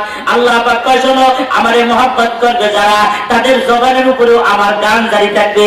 হাঁটতে উঠতে চলতে বসতে সব সময় আমার গান তাদের জবানের উপরে থাকবে। কথা ঠিক কিনা ধরে বলে? কে কি বললো দিকে দেখার সময় নাই, কে পাগল বললো, কে ছাগল বললো দেখার সময় নাই, কারো কোনো কথা নাই, তার জবানে সব সময় থাকবে লা ইলাহা ইল্লাল্লাহ। আস্তে বলবা কেন? আস্তে বলার কারণ কি? খলিফাতুল মুসলিমিন হযরত ওমর রাদিয়াল্লাহু তাআলা আনহু তরবারি দাঁড়াইতেছে আর হাতের সাইড কোনায় বসা লাগাইয়া চেক করে কি পরিমাণ দার হইল তরবারিটা। একটা টোকা দিলে মুহাম্মাদের গলাটা উপর হইতে মাথাটা আলাদা হইতে সময় কি পরিমাণ লাগবে? টোকা দিয়ে দেখে না, সময় লাগবে না, সেকেন্ড লাগবে মাত্র 3টা। শুধু কল্লায় বাজায় দেব, মাথাটা আলাদা হয়ে যাবে। একটা পোজ দিতে 3টা সেকেন্ড সময় লাগবে। 3 সেকেন্ড সময়ের বিনিময়ে 100 উট পাইব, যা বিক্রি করলে বর্তমান আমলে কয়েক মিলিয়ন টাকা হইবে। একটা উটের দাম বহু টাকা ভাই। আমাদের দেশের কিছু মানুষ গিরিগিরি জিতানের জন্য মানুষ তারে বড় হুজুর, বড় বীর, বড় হুটকা মাজার, বড় ভুটিবাজ বলতে পারে। এই জন্য বিদেশ থেকে ন্যাংরা টানা গোড়া উট গুলো ভাড়া কইরা গাবতলির হাট থেকে কিনে কিনে তার উপরে জমা করে রাখতে কথা কর না গান। আর মুরিদরা কয় শুনছনি আমার আব্বার খবর, উট ও আব্বার বাড়ি যাওয়া দিছে বলে উঠকে যায় দেখতে আব্বার বাড়ির বাড়িতে কুত্তো ঘুরে বেড়ায়, আবার মাঝে মাঝে শুভর দেহিতে ঘুরে বেড়ায় পয়লা আবর্জনা খাওয়ার জন্য কথা কর না গান। আল্লাহ রহমতে আমাদের সরমুরাই মধুগুণ আর আমাদের আব্দুল গফফার ঢালকা নগরে উঠো যায় না, গরুও যায় না, ছাগলও যায় না, কুকুরও যায় না, ও দুধু শুয়োরও এলাকার ভিতরে কোনোদিন যায় না। যায় নাকি? যায় না। আল্লাহু আকবার। এবার আসেন তাহলে উট 100 উট পাইবে। একটা উট 3 লাখ 3.5 লাখ টাকা দাম। তো দ্বিতীয়বার আমি দেখছি 8 লাখ 9 লাখ টাকা দাম চায়, তাও নলাই বাড়ি লাগে আটটি পারে না, ডক নাই, ভদ নাই, দেখলিবারে পছন্দ হয় না। 8 লাখ 9 লাখ টাকা দাম চায় বলে আমাকে বাংলাদেশের বস্ত্র বিক্রি হইলো 30 লাখ টাকা, আর রাজা বাবু বিক্রি হইলো 26 লাখ, আর কালা সুলতান বিক্রি হইলো 24 লাখ। তাইলে তো বড় উটটা কত বিক্রি হবে? ওরা কি আমাকে বড় উঠতে 1.5 কোটি 2 কোটি টাকা বিক্রি হয়। খলিফাতুল মুসলিমিন হযরত ওমর ভাই 1 কোটি টাকা মূল্যের একটা উট যদি হয়, 100 উটের বিনিময়ে 100 কোটি টাকা, 1 মিলিয়ন টাকা আমি পেয়ে যাব। তরবারিটারে ঢক করে দাঁড়াই, সাইজ করে দাঁড়ায় নিয়ে গেছে আল্লাহর পয়গম্বরের গলাটা 3 সেকেন্ডের ভিতরে 100 কোটি টাকার মালিক হয়ে যাবে, 1 মিলিয়ন টাকার মালিক হয়ে যাবে হযরত ওমর। আল্লাহ পাক রব্বুল আলামিন দিলের মালিক হযরত ওমরের দিলটারে টান দিয়া আল্লাহর পয়গম্বরের রূপায়ের নিচে হযরত ওমরের মাথাটা ফেলাইয়া দিয়েছে। মুহূর্তের ভিতরে আল্লাহর পয়গম্বরের প্রেমে পড়ে গেছে, আল্লাহর প্রেমে পড়ে গেছে। জবানের ভিতরে বলে ফেলেছে লা ইলাহা ইল্লাল্লাহ। বলতে দেরি আছে। খলিফাতুল মুসলিমিন হযরত ওমর হুজুর বাইরেন বাড়ি থেকে আল্লাহর পয়গম্বর কই যাইতাম? কয়টা খানায় কাবায় যাইতাম। বলে খানায় কাবায় যে কি করতাম? জোরে জোরে আযান দেব, আল্লাহর নামে জিকির করব। আল্লাহর পয়গম্বর আমার কেমন ক্যান্ডিডেট? আমরা 40 জন 39 জন ছিলাম, এখন তুমি এই 40 জন বানাইলা। তামাম মক্কার মানুষ আলাদা আর আমরা 40 জন মানুষ আলাদা। 40 জনে তো কিছুই পারতাম না, ওদের সাথে ভাগ্যবে কেমনে যাইতাম সাহস পাই না। হযরত ওমর ডাক দেখায় যেই দলের ভিতরে যোগদান করলাম, দল কি ক্ষমতা সম্পন্ন না দুর্বল? এখন কি বিএনপিতে যোগ দিছি না জামাতে যোগ দিছি না জাতীয় পার্টিতে যোগ দিছি? দিছি তো নৌকায় যোগ। নৌকায় যদি যোগ দিয়ে থাকি তো ভয় পাওয়ার কথা না। এমন কুবি মারবো এক গাইতে আমার নৌকা 40 হাত দূরে চলে যাবে। কথা ঠিক কিনা ধরে পার। আর বিএনপিতে যোগ দিলে তুই মাথার তলে বসে থাক, আরে ঘাড়ের মাথা 7 দোকানের কোনায় বসে থাকবি, কথা কবি না। আর নাকি কিন্তু তোতমাতা জমা দিয়ে দিব ব্যাংকের ভিতরে, কথা বল না কেন? কিছু নিয়ে উঠতে পারবি না, কারণ তোর দল ক্ষমতায় নাই। তুই যদি কথা কইতে পারবি না, আমার দল ক্ষমতায়, আমি নৌকা করি। কথা ঠিক কিনা ধরে বলে। এই বন্ধু হযরত ওমর হুজুর যার দলে যোগ দিলাম, যে আল্লাহকে মহব্বত করলাম, ওই আল্লাহ পাকের ক্ষমতা আছে না নাই? আল্লাহর পয়গম্বর তো আমার বলো কি আমার আল্লাহর ক্ষমতাই তো সর্বউচ্চে। কথা ঠিক কিনা ধরে বলে। আল্লাহর ক্ষমতা যদি উপরে হয়, আস্তে আস্তে আবার কৃষির আজান চলেন আমার সাথে আজান হবে জোরে। যেই দলে যোগ দিছি দল ক্ষমতায়, দুর্বল হওয়ার কিছু নাই। কথা ঠিক কিনা ধরে বলে। সর্বদাই মুড়ি দিয়ে চুপচাপ করে বাড়ি বসে থাকো। কে তোমার দল কি ছোট নাকি? তুমি কি দুর্বল দলে যোগ দিছো নাকি? তোমার মনোবল এত ছোট কেন? তুমি কি না হাত পথে আছো নাকি? তুমি তো হকের পথে আছো। কথা ঠিক কিনা ধরে বলে। তোমার বাকশক্তি থাকবে আলাদা, তুমি জিকির করবা আলাদা, লা ইলাহা ইল্লাল্লাহ জিকির করবা। কেউ যদি তোমার পাগল করে বলো ভাইরাল টপিক হয়ে যাবে। কথা ঠিক কিনা ধরে বলে। বর্তমানে দাম, কোন ওয়াজের কোন বক্তা ভাইরাল, কোন নাচের কোন সেমনি গানের ভিতরে ভাইরাল, ভাইরাল মানেই তার দাম কথা ঠিক কিনা ধরে বলে। আল্লাহু আকবার, এখানটা ওখানে গেলে দৌড়েই বেড়াইতে মন চায়। ব্যাংকেও তো ভাইরাল হয়ে গেল, ওরে বাঘে পারলো না, সিংহ হতে পারলো না, আর হাতিতে পারলো না, দুম্বায় পারলো না, ব্যাংকেও তো ভাইরাল হয়ে গেল। হযরতে ইব্রাহিম আলাইহিস সালাম যে আগুনের ভিতরে ফেলাইছে, আগুন তো 70 গজ উপর দিলে চারদিক দিয়ে দেওয়াল দেওয়া, ওর ভিতরে ফেলাই দিছে। আল্লাহ পাক তো আগুনের ভিতরে রাখেন নাই, কুল্লা ইয়া নার কুনি বারদান ওয়া সালামান আলা ইব্রাহিম, ওরা ফেলাইছে আগুনে, আল্লাহ রাখছে তারে জান্নাতে কথা ঠিক কিনা ধরে বলে। দুনিয়ার মানুষটাকে ইব্রাহিম আগুনে, আসলে তো সে জান্নাতে। দুনিয়ার মানুষটাকে আল্লাহ মুহাম্মদ যদি কবরে, আসলে তো সে জান্নাতে কথা ঠিক কিনা ধরে বলে। দুনিয়ার মানুষটাকে আল্লামা নূর হোসেন কাসেমি সাহেব কবরে, আসলে তো কবর না, সে আল্লাহর জান্নাতে কথা ঠিক কিনা ধরে বলে। দুনিয়ার মানুষের চোখ আড়াল, হায় হায় ইব্রাহিম আলাইহিস সালাম আগুনের ভিতরে বসে রইছে, আল্লাহ তো ওখানে আরামে রাখছে, পাবলিক তো খবর জানে না। ওই দিকে জিবরাইল আলাইহিস সালাম রোগী নিয়ে আসছে, হুজুর আপনারে ল্যাংটা করে পাঠাইছে, বলে হ্যাঁ ল্যাংটা করে পাঠাইছে। কয় দাঁড়ান বুঝাইতেছি, আপনি চিনতে পারলেন না, যেই লুঙ্গি আপনার গতরে পরা ছিল, যেই পোশাক আপনার গায়ের ভিতরে পরা ছিল, ওই পোশাকের দাম ছিল 3 দিরহাম। আমি আল্লাহর রব্বুল আলামিনের পক্ষ থেকে আপনার জন্য যেই পোশাকের ব্যবস্থা করেছি, জান্নাতের পোশাক, ওর একটা সুতে কিনতে হলে 10 দুনিয়া বিক্রি করে কিনা সম্ভব না। ইব্রাহিম আলাইহিস সালাম জান্নাতে, দুনিয়ার মানুষ জানে সে আগুনে কথা কান্না জ্ঞান, ছোট্ট পোলা ব্যাগার বাবা ব্যাগ লাফাই চাই পাশ দিয়ে আর দৌড়ায়, বড় বড় করে দিলে জিজ্ঞাসা টুটু যাও কই, ও ছোট মিয়া যাও কই, কয়েক ট্যাঙ্কি পানি নিয়ে আসছি, দেখি ইব্রাহিমের আগুন নিবেই দিতে পারিনি। বাঘে আর সিংহে হাসি আর কয় ভাই 70 গজ উঁচু করে বাড়াইছে আগুন, এরপর উপর দিয়ে আবার কিরান দিয়ে পরীক্ষা করছে, এত নীল আগুন লাল আগুন নীল বানাইছে, এই গেলে তুমি ব্যাং তোমার কতটুকু পানি আছে, কয় আছে তো সিরিঞ্জের মাথার মতো এক জাতা, 10 গ্রাম 5 গ্রাম হইতে পারে, কয় এতটুকু পানি দিয়ে তো ইব্রাহিমের আগুন বন্ধ করা সম্ভব না, নমরুদের আগুন বন্ধ করা সম্ভব না।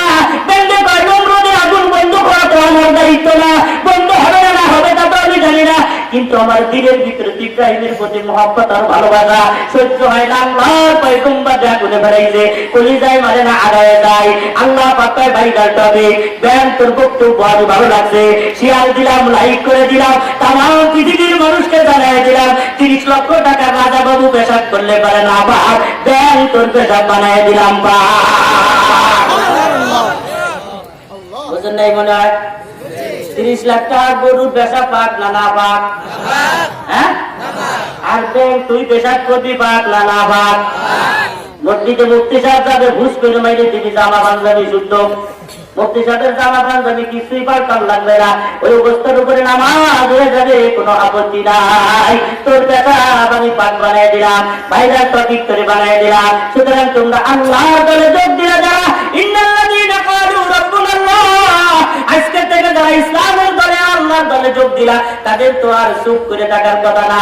আল্লাহ তোমার জিকির করতে বলে, ইয়াযকুরুনাল্লাহা কিয়ামান ওয়া কুউদান ওয়া আলা জুনুবিহিম, আল্লাহ পাকের নামের জিকির, হাঁটতে চলতে উঠতে বসতে, ভ্যান চালাও, রিকশা চালাও, অটো চালাও, মাহেন্দ্র চালাও, সব সময় যেন জবানের উপরে জিকির চালু থাকে, লা ইলাহা ইল্লাল্লাহ, লা ইলাহা ইল্লাল্লাহ, লা জিকির আস্তে না জোরে, আস্তে না জোরে, যদি করে আস্তে জিকির করো কেন, বলে তোমার বাপের কি আসে যায়, আস্তে আল্লাহ শুনে কাটে, জোরে আল্লাহ শুনে না কাটে, জোরে করিস কেন, বলে আমার মৌল সাহেব জোরে করি, তোর মারা কি করা ঠিক কিনা জোরে কয়। কেউ কি বললো, পাগল বললো, ছাগল বললো, দেখার দরকার নাই, তুমি আল্লাহ নামে জিকির করিয়া যাও। জিকিরের ফজিলত আর বরকত এখন আর বলার মতো সময় নাই। এবার আসেন, তাই আমরা সবাই আল্লাহ পাকের মহব্বতের ভিতরে আজকে দাখিল হয়ে গেলাম, আল্লাহর সাথে বন্ধুত্ব করে ফেললাম। এবার আসেন, আল্লাহর সাথে যখন আমরা বন্ধুত্ব করব, আল্লাহ আমাদেরকে আপন বানাইবেন, আল্লাহ আমাদেরকে জান্নাত দিবেন। আল্লাহ কি আমাদেরকে পরীক্ষা একটু নিতে পারেন না পারেন না? পরীক্ষা ছাড়া কোনো পাস আছে? সরকার দিতে চাইছিল অটো পাস, ঘরে বসে শোয়াই শোয়াই পাস করাইতে চাইছিল, কথা বল না কেন? তাও মনে হয় দিবি না, কারণ হিসেব কিতাব করে দেখছে অটো পাস দিলে পরে ইজ্জত থাকে না, মান থাকে না, লেখাপড়ার মান নষ্ট হয়ে যায়। হুজুরে বইয়ে লেগে পড়লেই বেলাচ্ছে, উঠেই বেলাচ্ছে, আর আমরা স্কুল কলেজ যদি অটো পাস দিয়ে যাই, আমরা হুজুরদের কাছে পাশে বইলে যাই। কথা বল না কেন? এই জন্য অটোবাই দিবে না। তাইলে পরীক্ষা আছে না নাই? সব নবীদের পরীক্ষা হয়েছে না হয় নাই? সব নবীদেরই পরীক্ষা হয়েছে, সব নবীদের পরীক্ষা হয়েছে। সর্বশেষ সরকার বলো মুহাম্মদুর রাসূলুল্লাহ সাল্লাল্লাহু আলাইহি ওয়াসাল্লামের পরীক্ষা কম না বেশি? আল্লাহু আকবার। পয়গম্বরের কতগুলো পরীক্ষা হয়েছে। কখনো তো উটের নাড়িভুড়ির তলে যে পরীক্ষা দিছে, কখনো তো কুয়ার ভিতরে পানি উঠাবার গেছে, হাতের থেকে বালতি ছুটে গেছে, ইহুদি এসে চড় লাগাই দিছে, এখানেও পরীক্ষা শুরু হয়ে গেছে। কখনো তো খেজুর গাছ লাগাইয়ে পরীক্ষা দিছে, কথা বলেন না কেন? গাছ লাগাবি, ফল ধরবি, তারপরে গোলা বাজার পরীক্ষা দিছে। কখনো তো দেশ গ্রাম সব ছাড়িয়া, বাপ মার কবর পর্যন্ত ছাড়িয়া হিজরত করে দেশ থেকে ওদেশে চলে গেছে, পরীক্ষা দিছে না দেয় নাই? সর্বশেষ একটা পরীক্ষা ব্যাপারে আমি আপনাদেরকে অবগত করার জন্য যে কোরআনে কারিমের আয়াত তেলাওয়াত করেছি, এই পরীক্ষাটা হলো আল্লাহ পাক রব্বুল আলামিন মহব্বতের মাঝখানে।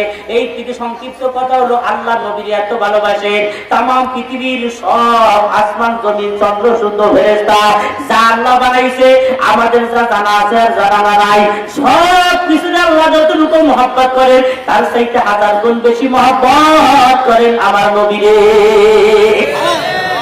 আর নবীজিও দুনিয়ায় সবচেয়ে বেশি মহব্বত করে কারে? দুজনের সম্পর্ক খুব বেশি না কম? বেশি না কম? আপনি কেমনে বুঝতেন? সম্পর্কের মাধ্যমে মানুষের সম্মান অসম্মানের কোন প্রশ্ন থাকে না, কথা বল না কেন? আমি যত বড় বক্তাই হই, আমার বন্ধু মহলের কাছে আমি কি? আমার বন্ধু মহলের কাছে আমি কিছুই না। আমার নাম ধরে ডাক দিলেও কিছু আসে যায় না, আমার কান ধরে মোচন দিলেও কিছু আসে যায় না, কথা বল না কেন? সে আমার বন্ধু। আল্লাহ পাক রব্বুল আলামিনের সাথে নবীর সাথে বন্ধুত্বের সম্পর্ক এত বেশি, বোঝেন না? টেলিফোনের কোনো সময় নাই, ঘুমাই রয়েছে কম্বল মুড়ি দিয়ে বিবির কাছে, ডাক দেয় ইয়া আইয়ুহাল মুজাম্মিল, এ কম্বলওয়ালা বন্ধু। কিন্তু এই সময় কেউ ফোন দেয় নাকি? এই সময় ফোন দেয়? আল্লাহ ওই সময় ফোন লাগাই দিছে। নামাজের ভিতরে দাঁড়াইছে, নামাজের ভিতরেও ফোন লাগাই দিছে, কথা বল না কেন? কি ব্যাপার, এখন ফোন দিলেন কেন? যেদিকে ঘুরছেন ওদিকে ঘুরে আর একদিক ঘুরিয়া যান, নামাজের ভিতরে ফোন আইছে না আসে নাই? আল্লাহ পাক রব্বুল আলামিন নবীজি সিজদা করেছে তখন ফোন দিয়েছে, রুকুতে গেছে তখন ফোন দিছে, বিবির সাথে গল্প করে তখন ফোন দিছে, বিবিদেরকে নিয়ে আড্ডা দেয় তখন ফোন দিছে, জিহাদের ময়দানে তখন ফোন দিছে, হাঁটতেছে তখন ফোন দিছে। ফোন দেওয়ার কোনো সময় সীমা নাই, কারণ ভালোবাসা খুব গভীর। এই আল্লাহ হঠাৎ করে নবীর সাথে একেবারে কথাবার্তা টোটাল বন্ধ করে দিছে, একদম কোনো যোগাযোগ নাই। কতদিন? 15 দিন বা 18 দিন, 15 দিন বা একদম কোনো যোগাযোগ নাই, টোটাল একেবারে নেটওয়ার্কের বাইরে। হায় হায়, কষ্ট না শান্তি? এটা আপনারা বুড়োরা বুঝতেন কেমনে? বুড়োরা বুঝবেন, আমার জোহনটা বুঝবে। মহব্বতের মানুষগুলো যদি কথাবার্তা বলা বন্ধ করে দেয়, যার নাম যুবকরা দেয় ব্রেকআপ করছে, ব্রেকআপ। কি দুধু কি হয়েছে? হুজুর ব্রেকআপ করছে। ব্রেকআপ করে দুধ দেখায়, আমার দেখায়, আপনি বুঝতেন না আমার গার্লফ্রেন্ড ব্রেকআপ করছে, আর নাকি আমার ফোন ধরবে না। খারাপ লাগে না ভালো লাগে? যুবকরা কথা কান না কেন? খারাপ এমন লাগা লাগে, ব্রেকআপের কারণে কেউ বিষ খাইয়ে মরে, কেউ গলায় দড়িতে মরে, আরে কথা কান না কেন? কেউ আবার গাড়ির তলে মাথা দেয়, কেউ আবার নদীর ভিতরে ঝাঁপ দেয়, কেউ ঘুমের বাড়ি গিয়ে ঠান্ডা মাথায় ঘুমায়। ব্রেকআপ করছে, ব্রেকআপ। মহব্বতের মানুষ যদি কথা বলা বন্ধ করে দেয়, কষ্টের কোনো সীমা নাই। আল্লাহ পাক সময় নাই অসময় নাই, যে কোনো মুহূর্তে নবীর সাথে কথা বলতে। আজকে 18 দিন পর্যন্ত কোনো কথা বলেন না, 15 দিন পর্যন্ত কোনো কথা বলেন না। জিবরাইলে এই মতেও পাওয়া যায় না, মেসেঞ্জারেও পাওয়া যায় না, উনিও নাই, আল্লাহও নাই, উনিও নাই, কথা বলেন না কেন?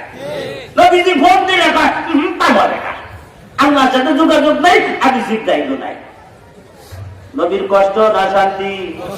কি কষ্ট আপনাদেরকে বুঝাইতে পারতাম না। এটা মহব্বতের কষ্ট রে ভাই। কানতে কানতে নবীজির জান যায়। ওই দিক দিয়ে আবার মক্কার কাফেররা খবর পাই, এদিকে তাকান, মক্কার কাফেররা খবর পাইছে নবীর ফোন বর্তমানে আল্লাহ ধরতেছে না, রিসিভ করতেছে না, যোগাযোগ বিচ্ছিন্ন চলতেছে।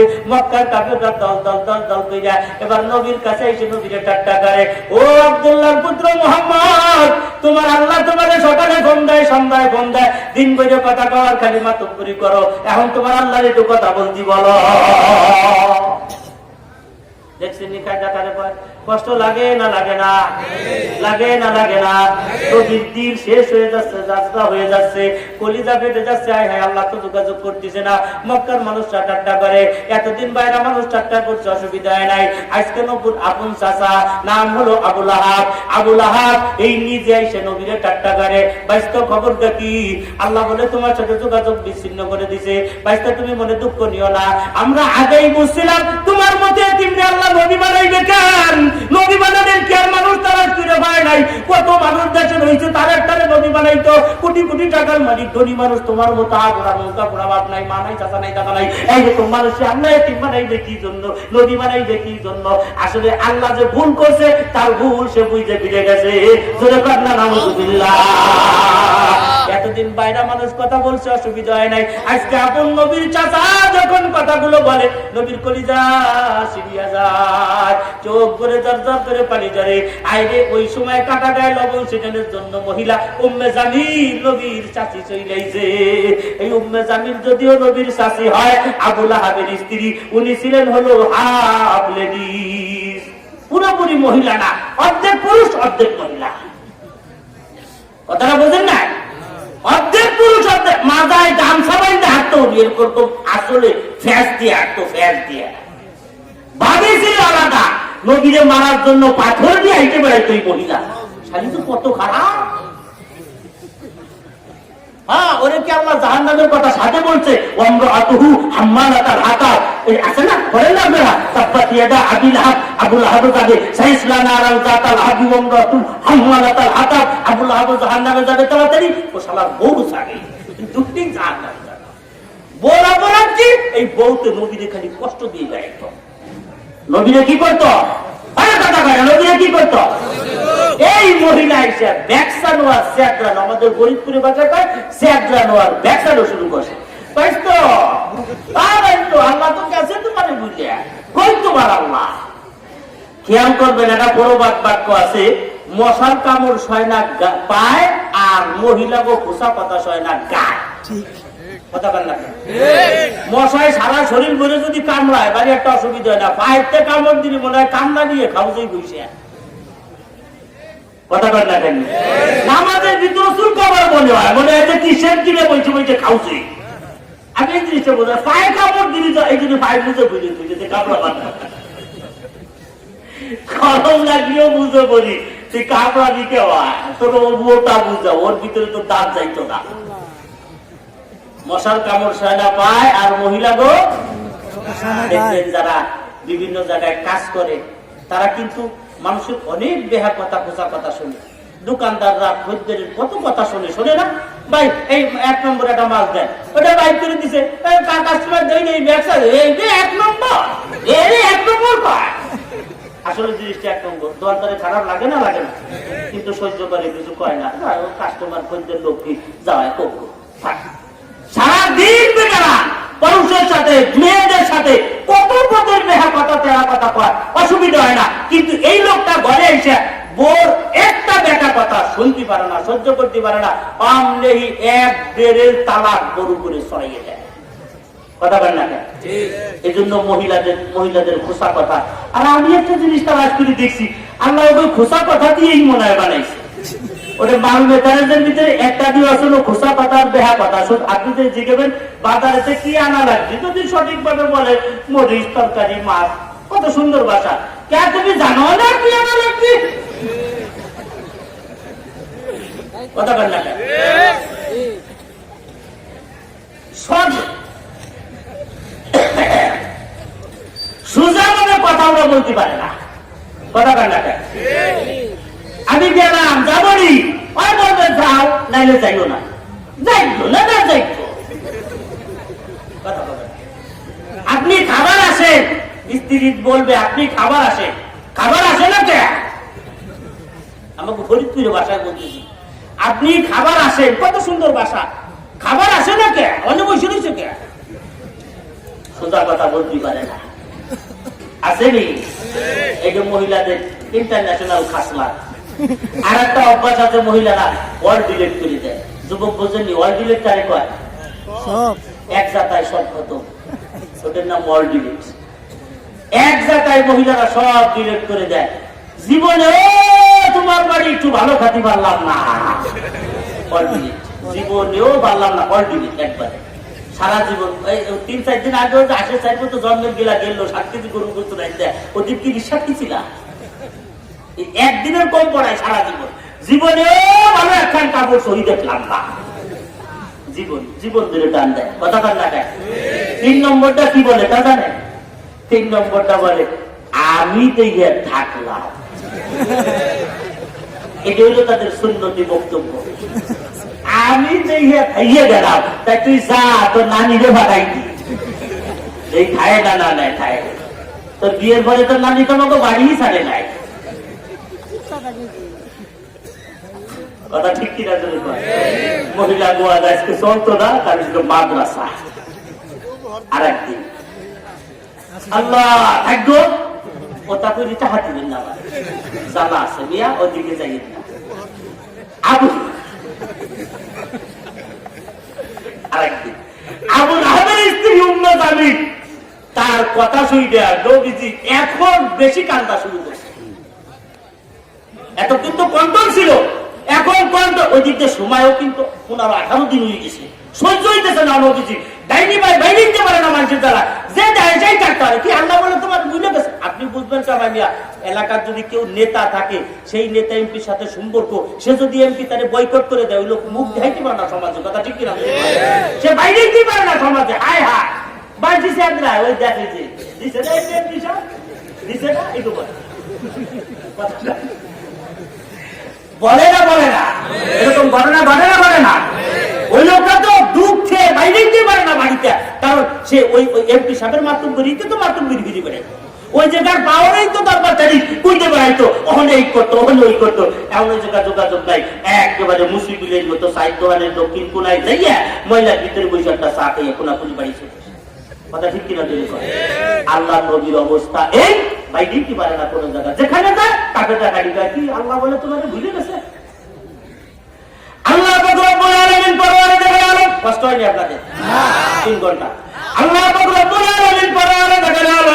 জিবরাইল আলাইহিস সালাতু ওয়াস সালামকে বলেন জিবরাইল তাড়াতাড়ি যাও লৌহ মাহফুজের ভিতরে লৌহ মাহফুজ থেকে সূরা দোহারে কপি করো আর আমার বন্ধুর নিকটে নিয়ে জমা দাও আমার বন্ধুরে জানিয়ে দাও মক্কার মানুষরা তারে এতদিন পর্যন্ত যা বলেছে আমি তারে ভুলে গেছি আমি তার সাথে যোগাযোগ করা বন্ধ করে দিয়েছি আমি তারে ভুলে গেছি আমার বন্ধুরে জানিয়ে দাও আমি কসম খেয়ে বললাম ওয়াদুহা আমি দুহার কসম খাইলাম দুহার ব্যাখ্যা দেওয়ার সময় নাই ওয়াল্লাহি আমি রাত্রের কসম খাইলাম আমি রাত্রের কসম খাইলাম দুহার কসম খাইলাম সকালের সূর্যাস্তের কসম খাইলাম রাত্রের কসম খাইলাম মা ওয়াদাআকা রাব্বুকা ওয়া মা ক্বালা ও নবীজি আপনার আল্লাহ আপনারে বলে না সুবহানাল্লাহ আল্লাহ বলে কইতেন মিয়া নবী খুশি না বেজার খুশি আল্লাহ কসম দুইটা মাইরে দিয়ে কয় নবী আমি আপনারে বলিনি কসম দিয়ে আল্লাহর কসম দেওয়া লাগেনি কসম দেয় কি জন্য নবী দিল সান্ত্বনা করার জন্য কথার গুরুত্ব বোঝানোর জন্য কসম দিয়ে পায় আমি বলি নাই আপনারে নবীজি খুশি না বেজার আল্লাহ থেকে নবী কষ্ট হয়েছে নি কয়েকদিন 18 দিন যে কথাবার্তা কইনি ওই তো হিদাজিব করি নেই আপনার কষ্ট হয়েছে নি নবীজি খাইতে দেখে আল্লাহ কোন কি আমি তো মুখই দেখাইতে পারি মাঝে বলে তুমি দিতে পারি না ওরা আমার বেশি কথা কয় আমার শাসাও বেশি কথা কয় আমার শাসি সেও বেশি কথা কয় আমার খুব কষ্ট লাগছে আল্লাহ পাক রব্বুল আলামিন বলেন নবীজি আপনার কষ্ট লাগছে আপনার এই দুনিয়ার কষ্ট কার জন্য আল্লাহর জন্য দ্বীনের জন্য ইসলামের জন্য যেই কষ্টটা আপনি করছেন নবী গো আপনি মনে রাখেন ওয়ালাল আখিরাতু খায়রুল লাকা মিনাল উলা এর বিনিময়ে আমি আল্লাহ আপনারে আখিরাতের শ্রেষ্ঠ জায়গা দান করিয়া দিলাম যা এই দুনিয়ার থেকে হাজার হাজার কোটি গুণ ভালো খুশি না বেজার?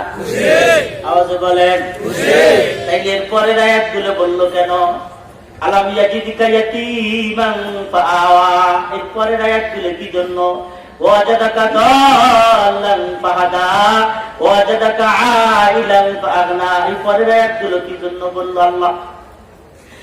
ওই নেতায়, যেই নেতার সাথে এমপির সম্পর্ক নাই, 3 মাস পরে হঠাৎ করে এমপি সাহেব ভুল বুঝতে পাইলে নেতারে ফোন দিয়ে দিছে, আয় আমার কাছে।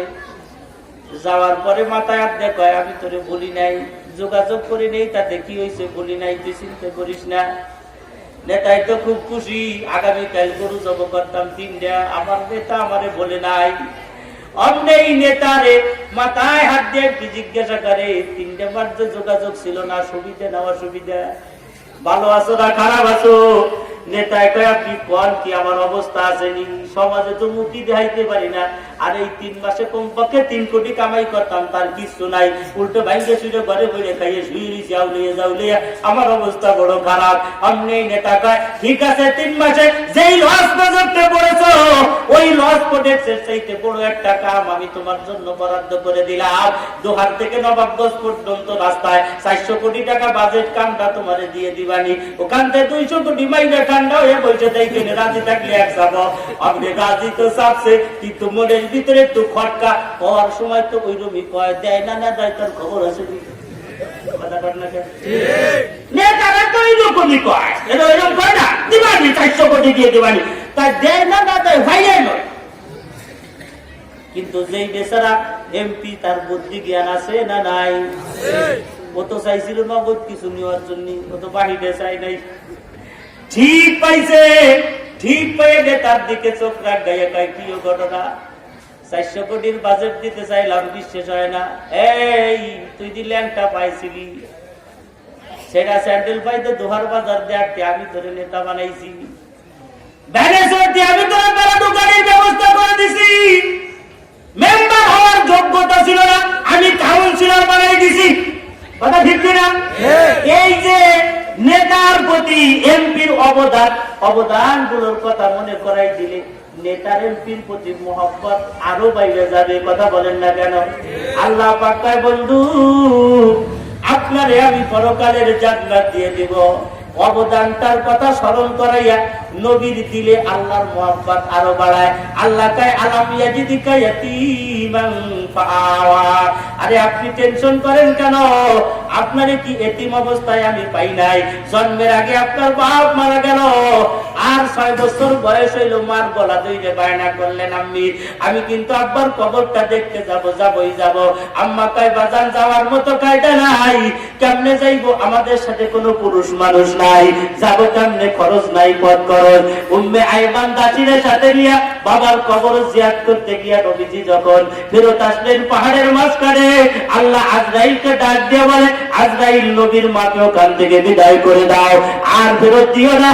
আজরাইল ডাক দিয়ে, আল্লাহ আপনার হুকুম শিও, তার জ্বর অপেক্ষা হবে না, কিন্তু আমার দিলের ভিতরে বড় মায়া লাগে, এমন একটা সন্তান যে বাবার কবর জিয়ারত করিয়া আসার সময় পথের ভিতরে আপন বলতে কেউ নাই, একজন বান্দি, তার সেখান থেকে তার মারে যদি নিয়ে যায়, তাহলে কে দেখবে? কে তার আদর যত্ন করবে, দেখাশোনা করবে? আল্লাহ কয়, তুমি কাম চালিয়ে দাও। আজরাইল মার জানটা নিয়ে গেল। উম্মে আইমান কিতাবের ভিতরে লেখে, নবীজির মার গলাটা বুকের ভিতরে জড়াই ধরে মা মা বলে এমন ভাবে চিৎকার পাড়তেছিল আর কাঁদতেছিল। উম্মে আইমান বলেন, ওই রকম কষ্ট আমার পৃথিবীর জিন্দেগিতে আর কোনোদিন লাগে না। আল্লাহর পয়গম্বর নিজে উম্মে আইমান দুইজনে পাহাড়ের ইট মাটিগুলো ভাগ করিয়া কোনো মতে সেখানে তার মারে দাফন করিয়া বাড়ির ভিতরে এসে দৌড়িয়া কার কাছে যাবে? যেই লোকটার বাবা নাই, যেই লোকটার মা নাই, আলাম ইয়াজিদিকা ইয়াতীমান ফাআওয়া, দৌড়িয়া গেছে দাদার কাছে। আল্লাহ ডাক দিয়ে, আজরাইল ওই দাদার ওই কেটো ফেলাইয়া দাও, ওটারেও থাকতে দিও না মার্কেটে। দাদারে মাইরে ফেলাইছে, দাদা নাই, দৌড়িয়ে গেছে চাচার কাছে। আল্লাহ কাছে, চাচারেও ধান আউট করে দাও, বেশি দিন সামনে যাবার দিও না। এটারেও মার্কেট থেকে আউট করে একেবারে পিওর একজন এতিম বানাইয়া আল্লাহ কয়, আলাম ইয়াজিদিকা ইয়াতীমান ফাআওয়া, সেই এতিম অবস্থার থেকে আমি আল্লাহ আপনারে দেখে দেখে যত্ন করে এই পর্যন্ত আনছি না, আনি না। অবদানের কথাগুলো স্বীকার করে দেন। ও যারা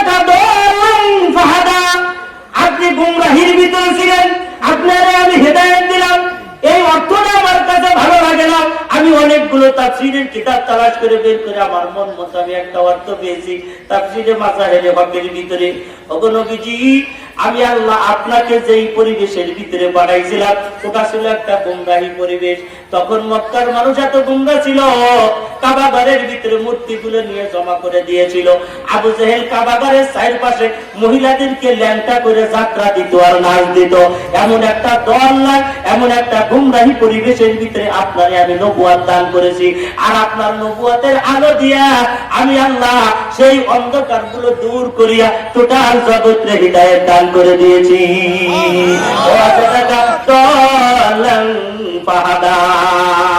তাফসীরে ইবনে কাসীরের ভিতরে এই সম্পর্কে একটা ঘটনা লেখে, আপনি পথ হারাই গেছিলেন, আপনারে আমি পথ দেখাইছি। ওইখানে লেখছে আল্লাহর পয়গম্বরের বয়স তখন ছোট, একেবারে শিশু বয়স। মদি মক্কার বাজারের ভিতরে যে নবীজি হারায় গেলেন। বাচ্চারা যখন বাজারের ভিতরে যে হারায় যায়, কোন মানুষ যদি জিজ্ঞাসা করি মনে তোর নাম কি, বাড়ি কোথায়, তখন দেখবেন নামও বলতে পারে না, বাড়িও বলতে পারে না, চিৎকার পারে আর কাঁদে। আল্লাহর পয়গম্বর ওইভাবে কান্নাকাটি করতেছিলেন। আল্লাহ পাক জিবরাইল আমিনকে বলেন, জিবরাইল দৌড় দিয়ে যাও, আমার বন্ধু মক্কার বাজারের ভিতরে কান্দে, আমার বন্ধুরে তাড়াতাড়ি হাত ধরে তার বাড়ি পর্যন্ত পৌঁছে দাও। অজাদাকা দলান ফাহাদা, আপনি হারায় গিয়েছিলেন, আমি আল্লাহ আপনার বাড়ি পর্যন্ত পৌঁছে দিয়েছি। ওই অবদানের কথাগুলো স্বীকার করাইয়া নবীরে আল্লাহর প্রতি মহব্বত আরো বাড়াইয়া দেয়। ওয়াজাদাকা আইলান ফাগনা, ও নবী আপনি আয়েল ছিলেন। আয়েল মানে খালি হাত, মানে আপনার হাতে কিছুই ছিল না। আপনি এত অসহায় অবস্থায় ছিলেন, এত গরিব ছিলেন যে নিজে করা ভাতের জন্য, রোজগারের জন্য খাদিজার বাড়ি দিয়ে দন্না দিয়েছিলেন, খাদিজারে আমারে কিছু কাম দাও। আর খাদিজা কাম দিয়েছে আপনারে ছাগলের বকরি রাখার জন্য।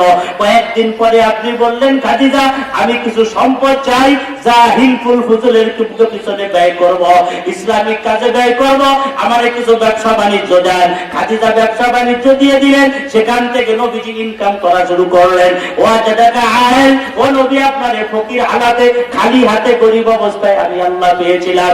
আপনার দুর্দিন কেমন গিয়েছিল? একদিন, দুই দিন, 3 দিন নয়, 3 দিন পর্যন্ত টানা আপনার ঘরের চুলার ভিতরে কোনো সময় আগুন জ্বলে না। আল্লাহ পাক বলেন, নবী আপনার ঘরে 3 দিন পর্যন্ত আগুন জ্বলে নাই।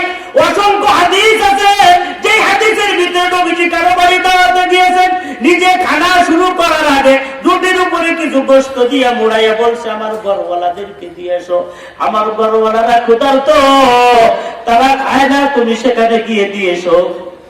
আল্লাহ পাক রব্বুল আলামিন বলেন, ওয়াজাদাকা আইলান ফাআগনা, নবীজি আপনারে আমি আয়েল অবস্থায় পাইলাম, গরিব অবস্থায় পাইলাম। নবীজি আপনি কেমন গরিব ছিলেন? দেখেন এদিকে তাকান, আমাদের সমাজে যদি কোনো মানুষ গরিবের থেকে ধনী হয়ে যায়, এরকম মানুষ আছে না নাই? আগে খুব গরিব ছিল, বাপে ভাত পায় নাই, চাচায় ভাত পায় নাই, মানুষের বাড়ি কামলা দিত, দিন মজুর রোজগার করে খাইত, মাশাআল্লাহ এখন সে কোটি টাকার মালিক, বেড়া দুয়ার পাজারও গাড়িতে চড়ে। ওই লোকটারে যদি কোনো লোক মনে করায় দেয়, ভাই আপনি আগে গরিব ছিলেন, আপনার আব্বা আগে গরিব ছিল, আপনি অসহায় ছিলেন, মুহূর্তের ভিতরে লোকটা রাগ হয়ে যায়। কথা ঠিক কিনা জোরে বলেন? রাগ হয়ে যায় মুহূর্তের ভিতরে। আমার পিছনের কথাগুলো আপনি কেন বলেন? বর্তমানের কথা বলেন। আগে কি ছিলাম তাতে আপনার কি দরকার? এখন আমি প্যারাডো গাড়িতে চড়ি, লাখ লাখ টাকার মালিক, সেই কথাগুলো বলেন। অতীতের কথাগুলো বলেন কেন? কিন্তু আল্লাহর নবীরে আল্লাহ নিজে স্মরণ করে দেয়। নবী তো লাভ দিয়ে উঠে রাগ করে বলেন নাই। কথা ঠিক কিনা জোরে বলেন? বন্ধু তুমি লাভ দাও কেন? যে আল্লাহ তোমার জিরো থেকে আজকে ধনী বানাইছে, ওই আল্লাহ জিরোতে নামাইতে তার সময় লাগে না। জীবনের সম্পদের উত্থান পাতান যায়, এইভাবে আর উত্থান পাতান কোনো কিছু হয় না। এক লোকের কাছে গত জুমার নামাজে, আমার মাদ্রাসার রডের দরকার, কাজ করতেছি, 125-30 ফিট লম্বা 3 তলা বিল্ডিং এর রড নাই, মিস্ত্রিরা বসে রয়েছে। এক লোকের কাছে গেছি, সারাদিন ঘুরছি, জুমার নামাজ পর্যন্ত কোনো কম কাম হয় নাই, কিছু কালেকশন করতে পারি নাই, ফিরে আসবো ভাব। এর ভিতরে এক লোক কয়, হুজুর জুমার নামাজটা আমাদের এখানে ভরাইয়া যান, আল্লাহ যা চাইতে ডাইল ভাত রাখি, কিসমত মতে আপনি খাইয়ে তারপরে যাই না রে। রাজি হয়ে গেলাম, যাই এলাম কি আইসি রড নিতে নাই ব্যবস্থা, খাইয়ে যাই নামাজটা পড়ে যাই। লোকটারে জুমার নামাজের বয়ান শুনেছি, বয়ানের শেষে তার বাড়ি খানা খাইতে গেলে লোকটা ঘরের আলমারি খুলে দিয়ে কাগজ চাই, দেখেন আলমারির ভিতরে কি, আলমারির ভিতরে তাকায় দেখি বহু টাকা। অত টাকা আমি জীবনে কোনোদিন দেখি নাই। লোকটা তো আমারে দেখায় বলে, হুজুর বলতে পারেননি কত টাকা? আমি কয় টাকার মানুষ, অত টাকা দেখবো কেমনে? আমার তো অত টাকা কোনোদিন নসিব হয় নাই, আন্দাজও করতে পারি না। বলতেছে আর লোকটা চোখের পানি ছেড়ে দিয়ে কাঁদতেছে। আমি মনে মনে চিন্তা করি আমার ব্যবহার আচার উনি কষ্ট পাইল, উনি কান্দে কেন? আমি বলি ভাইজান কান্দার কারণ নাকি? কয় হুজুর মন চায় এই আলমারিটারে আগুন ধরে পুড়াই দেই, টাকাগুলো সব পুড়ায় শেষ করে দেই। বলে কেন টাকা পুড়াইবেন? এদেশের মসজিদ মাদ্রাসা লিল্লা বোর্ডিং এতিমখানা আছে, সেখানে দিয়ে দেন। হুজুর আপনি বুঝবেন না, আপনারা খালি আয়েরটা বোঝেন, কেমনে নিতে হবে, আমার দুঃখটা কষ্টটা আপনি বোঝেন না। এই যে টাকাগুলো দেখেন, আমার জীবনে এমন একটা সময় গেছে যেই সময় আমি 2 কেজি চাউল কিনতে পারি নাই, যেই সময় আমার মা মারা গেছে, আমার আব্বা মারা গেছে, আমার আব্বার কাপড়ের কাপড়টা পর্যন্ত আমার টাকা দিয়ে আমি কিনতে পারি নাই। আমার এলাকার মেম্বার কাপড় কিনে দিল, ওই কাপড়ের কাপড় দিয়ে আমার আব্বারে আমি মাটি দিলাম।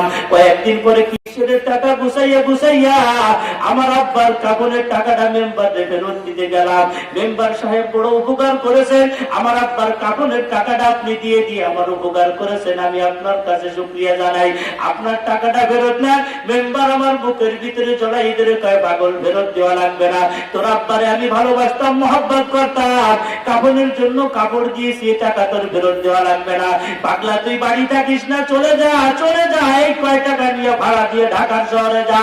ওই লোকটার কথা শুই না 2 কেজি চাউল মাত্র কিনিয়া ঘরের ভিতরে দিয়ে কোনো মতে ঢাকায় গেলাম। ওই আল্লাহ ওই পানি কামারে সদরঘাটের ক্লিবারি দিল, ক্লিবারি করলাম, কুলিগিরি করলাম, ফলমূল বিক্রি করে আস্তে আস্তে করে আজকে এত টাকা আমার হয়েছে, এত টাকা, যেই টাকাগুলো আমার কাছে আফসোস লাগে, দুঃখ লাগে, কষ্ট লাগে। আল্লাহ টাকা তো তুমি আমার দিলা, কিন্তু এমন সময় দিলা যেই সময় আমার মা দুঃখিনীরে আমি খাওয়াইতে পারলাম না। আমারও এত বাজারের আঙ্গুর, এত আপেল আর কমলা মালটা দুহার বাজারে ছিল, আমি আমার মার জন্য একটা আপেল কিনে নেওয়ার মতো যোগ্যতা আমার ছিল না, একটা পদ্মার পাঙ্গাস মাছ কিনে খাওয়ানোর যোগ্যতা আমার ছিল না। ও আল্লাহ টাকা দিলা, সে এলাকায় কুকুরে খায়, আমার কর্মচারী ম্যানেজাররা খায়, লক্ষ লক্ষ টাকা আমার হাতের ভিতরে দিয়ে বের হয়ে যায়, কিন্তু আমার মা দুঃখিনী নাই, আমার বাবা নাই, তাদেরকে খাওয়াইতে পারি না। ও আল্লাহর বান্দা শিলাকুটার মানুষেরা রে, আল্লাহ পাক রব্বুল আলামিন তোমাদের উপরে কি রহমত করেছে, দয়া করেছে। যেইখানে কবরস্থান তোমরা দিয়েছো, সেইখানে আবার মাদ্রাসা করেছো। সেই মাদ্রাসাটা ইন্টারন্যাশনাল মাদ্রাসা, 24 ঘন্টা কোরআনে কারীমের তেলাওয়াত হয়। সেই এলাকায় কোরআনের তেলাওয়াত হয়, ওই এলাকায় অপরাধী জাহান্নামী মানুষগুলোর শাস্তি দেওয়া হয় না। এই এলাকায় তোমার আব্বার কবর, এই এলাকায় তোমার মার কবর। তোমার কি মনে নাই তোমার একটা ছিঁড়া লুঙ্গি পরায় নাই? তোমার কি মনে নাই তোমার একটা ছিঁড়া প্যান্ট কোনোদিন তোমার বাবা পরায় নাই? তোমার বাবা ছিঁড়াটা বলেছে তোমার নতুন তাইদের দিনে তোমার কাছে দিছে। মা দুঃখিনী বলছে, প্রাণের স্বামী 3টে ঈদ পরাপর চলে গেল, কোনদিন একটা নতুন লুঙ্গি কিনলা না। আমার কাপড়টা বাদ দিয়ে এবার তোমার নতুন লুঙ্গিটা কিনবা। স্বামী চোখের পানি ছেড়ে দিয়ে, এটা পাগলামি করো না, আমার নতুন দিয়ে কি হবে? আমার ছেলে মানুষের ভিতরে চলাফেরা করে, বন্ধু বান্ধবের ভিতরে চলাফেরা করে, ও যদি পুরান প্যান্ট পরে, পুরান লুঙ্গি পরে, ওর ইজ্জত যাবে, সম্মান যাবে। বন্ধুরে সেই আব্বা তোমার কবরে, সেই মা দুঃখিনী তোমার কবরে, যেই মা তোমার একলার জন্য সারা জীবন শেষ করে দিয়েছে। তুমি তো বিদেশ চলে গেছো, কিন্তু মার কলিজায় আগুন লেগে গিয়েছে। যেদিন বাড়ি থেকে বের হয়েছে, সেই দিন থেকে মা খানা বাড়ি বন্ধ করে দিয়েছে। বিদেশ থেকে লাখ লাখ টাকা পাঠাইছো, বউ শালী আর বোন ভাই বোনরা সবাই আনন্দ করেছে, একটা মুখের শুধু আনন্দ ফুটাইতে পারে নাই, সেই হলো মা। ঈদের দিন সন্তানদের ফোন দেয়, বাবা ফোন দেয়, বাবা খাইছো নি, বাবা কি করো? সন্তান কয়, মা কেন, কি হয়েছে? কয় ঈদের দিন কি রাঁধছিল, সিমাই রাঁধছো না, কুমড়া রাঁধছো না, বুলা রাঁধছো? অমনি ছেলে তো তখন হোটেলের মেসিনেরই কাম করে, তখন হোটেলের তালবাড়ি ধুইতেছিল। হায় হায়, সন্তানের তো মনেই নাই আজকে ঈদের কথা, তার মনেই নাই। সন্তান কয় মা আপনি সিন্নি খাইছেন নি? কয় বাবা তোর সিন্নি না খাওয়া দেখলে আমি খাইতে পারি না। ভিডিও কলে একটা ফোন দে, তুই আমার একটু সিমাই খাইয়ে দেখা, তারপরে আমি মা খাবো, তাছাড়া আমি খাইতে পারবো না। সন্তান তো মেসিয়ারের কাম করে হোটেলে, কেমনে ভিডিও কল দিয়ে সন্তান দেখাইবে? অমনি সন্তান সাগুর সুগুর করে আওয়াজ করে অভিনয় করে, মা কয় কি হইছে রে বাদান, কিসের শব্দ? বলে মা আমি মুরগি রান্না করেছিলাম, মুরগি খাই, গরুর হাড্ডি খাই, আমার কাছে বড় ভালো লাগে। মাগো তুমি খাইয়া দাও, মাগো তুমি খাইয়া দাও। মার কলিজায় আগুন লাগে গেছে। আয় হায় রে, যতদিন পর্যন্ত তুমি বিদেশে ছিলাম মা ভালো খায় নাই, ভরতে পারে নাই, সেই মা তোমার আজকে কবরে ভাই। ওই মা রে তোমার সুখের টাকা পয়সা মা দেখতে পারলো না, চলে গেল। আসো তুমি তোমার মার জন্য যদি সব পৌঁছাইতে চাও, তুমি তোমার মারে যদি স্বপ্ন দেখতে চাও, জান্নাতের খাবার খাওয়াইতে চাও, সঠিকভাবে একটা পদ্ধতি আছে। শিলাকুটা মাদ্রাসার এতিমখানা বড় দুর্বল হয়ে গেছে পরিচালনা কার্যে। এখানে চাউল লাগে টন টন, এখানে বেতন লাগে লক্ষ লক্ষ টাকা। এই এতিমদের পাশে যদি তুমি দাঁড়াও, আল্লাহ তোমার সন্তানদেরকে এতিম বানাইবে না, গরিব বানাইবে না। কালেকশনের সময় কোনো মানুষ উঠে গেলে আল্লাহ বেজার হয়। আল্লাহ পাক ভাবে এই লোকটা মনে হয় এতিমদের দুশ্মনের ছেলে মেয়ে, মাইরে ওরে এতিম বানায় দেব। এই জন্য কোনো মানুষ উঠে যাবে না। এই মাদ্রাসার কালেকশনের জন্য একটু হাত উঠে করে একজন মানুষ বলতে হবে, ভাই আমার আব্বা নাই, আমার মা নাই, লক্ষ লক্ষ টাকা আমার ব্যাংকে, সব আজ মরে গেলে কাল ছেলে মেয়েরা খেয়ে ফেলবে, পাকযোগ করে নিয়ে যাবে। আমি আমার মার জন্য লাখখানিক টাকা দিতে চাই, বাবার জন্য দিতে চাই। একজন মানুষ হাত উঁচু করে যদি নাম বলে সর্বপ্রথম